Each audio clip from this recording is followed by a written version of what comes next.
In a recent video, we discussed 3 of the worst decisions the Jedi Council ever made. Of them, 2 were decisions on whether or not to join one of the Republic's wars.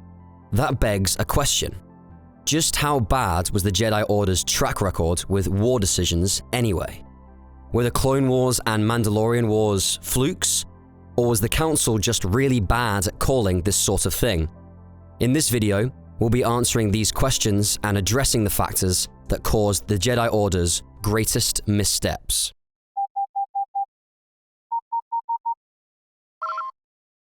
Attention, Sergeant on deck! The Jedi Order was affiliated with the Old Republic for 25,000 years, first allying with the Galactic Government a mere 53 years after its founding, then sticking around until its bitter end. During that immense stretch of time, the Republic was plagued by a great many conflicts, most of them local, minor, and easily contained. Jedi Knights often intervened in these conflicts, serving as watchmen for systems across the galaxy and coming to the aid of the innocent whenever war broke out.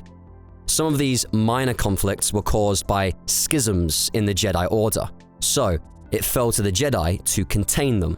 These included the First and Third Great Schism.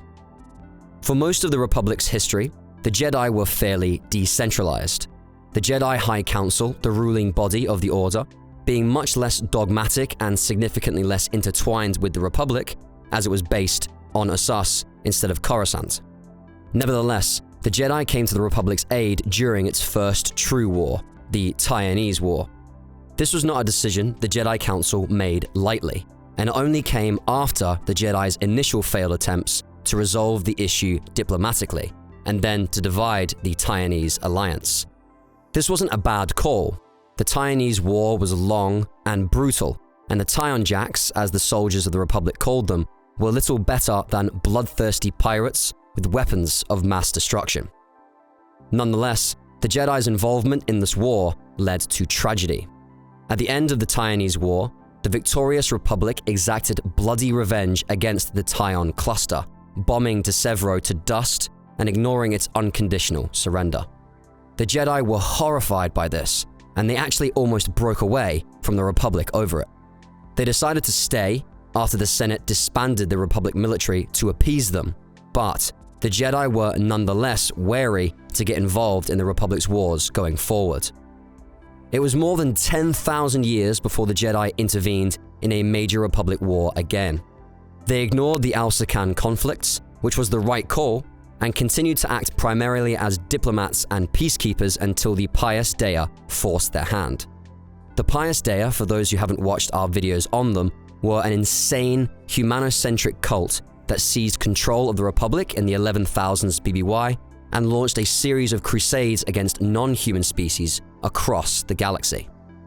The Pius Dea Crusades, which lasted from 11,965 BBY to 10,966 BBY, put the Jedi in a tricky position. They categorically refused to join in, support, or defend the Pius Dea Republic's actions, but they lacked the military strength to go to war against the Republic. Their solution was the recusal. They cut all ties with the Republic and bided their time, tacitly encouraging lone knights errant in fighting back while attempting to amass allies for a real war.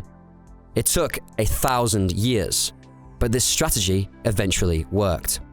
The Jedi, alongside the Kamazi, the Al-Sakani, and a heretic sect of the Pius Dea, engineered the Renunciation, a civil war within the Pius Dea Republic that allowed the Jedi to overthrow the cult and restore the Republic.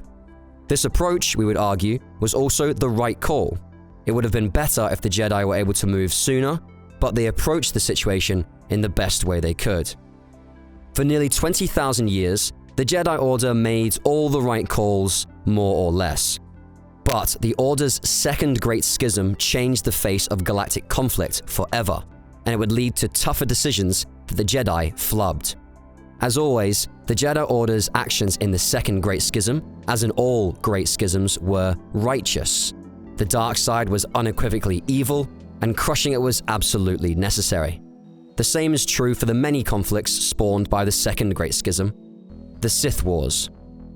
The Dark Jedi from the Second Great Schism became the first Dark Lords of the Sith, and 2,000 years after their defeat, their successors returned to the Republic at the head of a Sith invasion fleet. 4,000 years of war with various Sith cults and empires followed, and the Jedi Order was involved in all of them. Each and every time, this was the right call. The Sith were monsters, and they had to be stopped at any cost.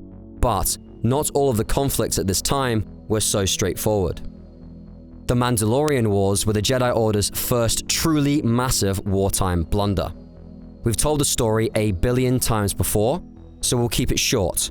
When the galaxy faced a mortal threat in the form of the Mandalorian Neo-Crusaders, the Jedi refused to get involved, fearing that the horrors of war would turn their students to the dark side. This ended up being a self-fulfilling prophecy, as many of the younger Jedi Knights went to war anyway, and without the guidance of the Jedi Masters, fell to the dark side, becoming a new generation of Sith. The Jedi's inaction in the Mandalorian Wars caused the Jedi Civil War, the Dark Wars, and countless deaths that should have been avoided. This inaction and its consequences made future generations of Jedi much more eager to go to war on the Republic's behalf, but this had its own negative consequences. This, plus the pressures of the Sith Wars, made the Jedi Order much more closely entwined with the Republic. Before the Great Hyperspace War, the Jedi were still more like allies than active participants in the Republic, remaining independent on Asas and maintaining perspective because of that. But after the end of the new Sith Wars, the Jedi were made an official part of the Republic government and placed under the direct authority of the Senate. The destruction of Asas forced them to relocate to Coruscant, which made the problem even worse. They became too close to the Republic, and it blinded them to the Republic's flaws. During the final 1,000 years of the Republic, while a formal part of the judicial forces, the Jedi Order really lost the plot. Many of their interventions were still justified, such as the disarmament of the Lambda sector, but others were much more ethically dubious. Such examples included the Jedi's categorical failure to see justice done in the Kaleesh Huk Wars, and the Mandalorian Excision, in which the Jedi and the Republic judicial forces carried out a brutal and devastating preemptive bombing of the Mandalorian Wars. The Jedi involved in these conflicts may have had good intentions, but their close ties to the Republic blinded them in both cases, and they ended up starving millions of innocent Kaleesh and killing untold numbers of Mandalorian civilians. Then there were the Clone Wars. These were the Jedi Order's final blunder. They made war against a separatist faction with justified objections to Republic rule.